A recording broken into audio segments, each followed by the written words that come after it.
Tomorrow marks the 4-year anniversary of the American withdrawal from Afghanistan, which some analysts say is the most disgraceful military withdrawal since the fall of Saigon. That debacle and the images that accompanied it were a blow to America's global standing and a scar on the Biden administration. Biden's presidency never fully recovered. But the Afghanistan withdrawal was about more than its momentous military and political repercussions. History unfolds on a personal scale, too. The people of Afghanistan, its women in particular, have had to deal with the consequences of the Taliban takeover in every single aspect of their lives. And for the families of those 13 American service members killed in the Abbey Gate bombing, every day is Memorial Day. NewsNation's Khalil has their story. On a calm, quiet August afternoon in Arlington National Cemetery, Kelly Barnett and Darren Hoover reflect back 4 years to the day, a day that was anything but quiet. And remember those two Marines standing at my door. And what an empty, horrifying feeling that was. Hoover and Barnett are now part of a community of 13 American families whose Marine sons and daughters were killed in the suicide bomb explosion outside Kabul's airport. Their son, Staff Sergeant Taylor Hoover, now laid to rest among heroes. Barnett says all 13 families bound by common tragedy have found strength in their solidarity. They're the ones that know what I'm feeling, what I'm going through, what that heartache is like. And things have slowed down, and we've had that time to okay, this is our life now. That I have to process this. And while they and the 12 other American families adjust to life without their heroes, there are countless others whose lives were profoundly and permanently changed that fateful week. All the female, all the male, all of them ran away from the office to home. And it was a terrible day. Fazila, whom we'll only identify by her first name, says the Taliban takeover totally upended her life. Women were banned from school, work, all dreams and goals deferred. When you don't have job, don't have school, don't have university, what you do? The life stuck and get depression. She says she was lucky. Her job working alongside USAID earned her a special immigrant visa, an SIV, to the U.S. For Fazila, it's not entirely a happy ending, though. Her mother and siblings didn't make it out. They are worried about me, actually, and I worried about them. Because I was alone here. Fazila worries for her country's people, most of all for its young girls. I'm so sad for them because I know how the Afghan women are strong and have ambition. Do you have any hope Afghanistan can change? No, I don't have hope.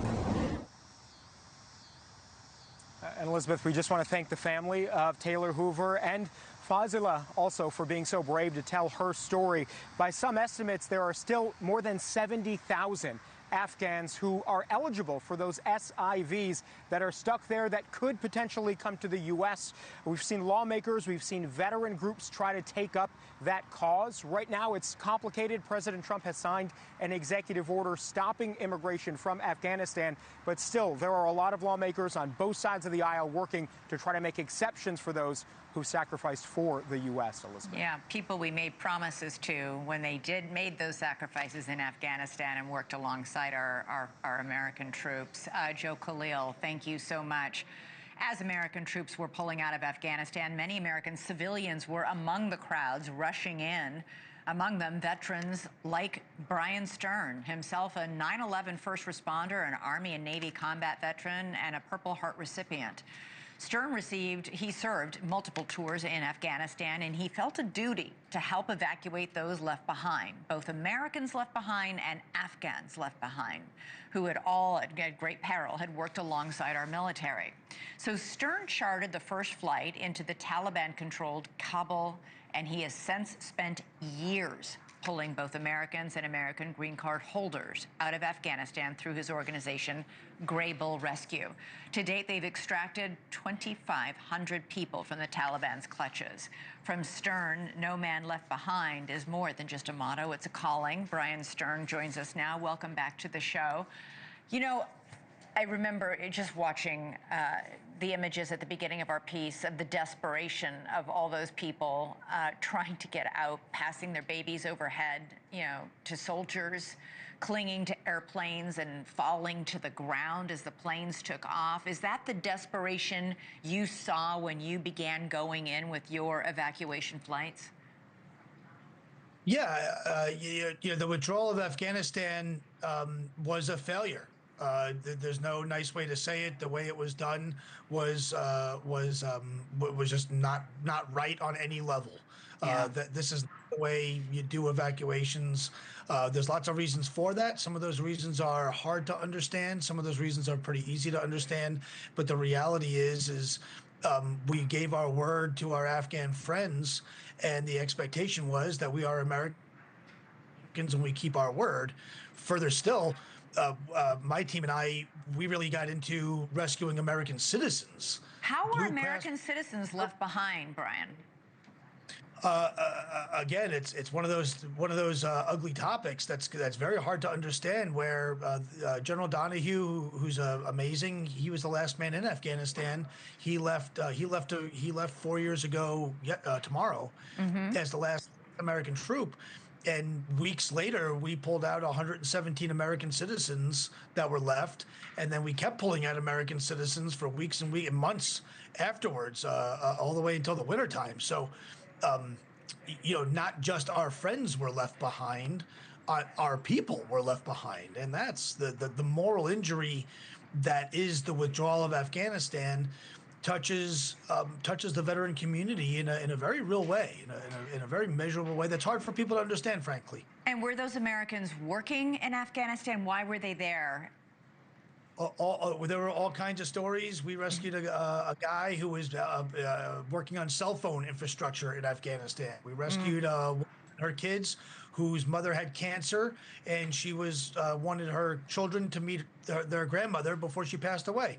All kinds of stories, but the reality is, if you're an American citizen, I don't care if it's in Afghanistan or wherever, if you're stuck, you're in trouble, someone shows up, and that didn't happen. Very quickly, because we're out of time, but did you see in all those rescue missions the country changing as the Taliban took control? It was fascinating to be back. We went back again in December 2021, months later, where the Taliban controlled everything, including the Department of Motor Vehicles. They controlled it all. And it was very, very, very strange to be on those streets with the Taliban in charge. Was awkward, at least. Bryan Stern, you do great work getting those folks who need rescuing out of Afghanistan. Thank you so much. GraybleRescue.org is our website. We work all over the world, and we are entirely donor funded. So please help if you can. Please help. You can go online. Thank you, Bryan. Grable.org. Thank you for watching. Subscribe below and download our NewsNation app right now on your phone, and you will get fact-based, unbiased news for all Americans.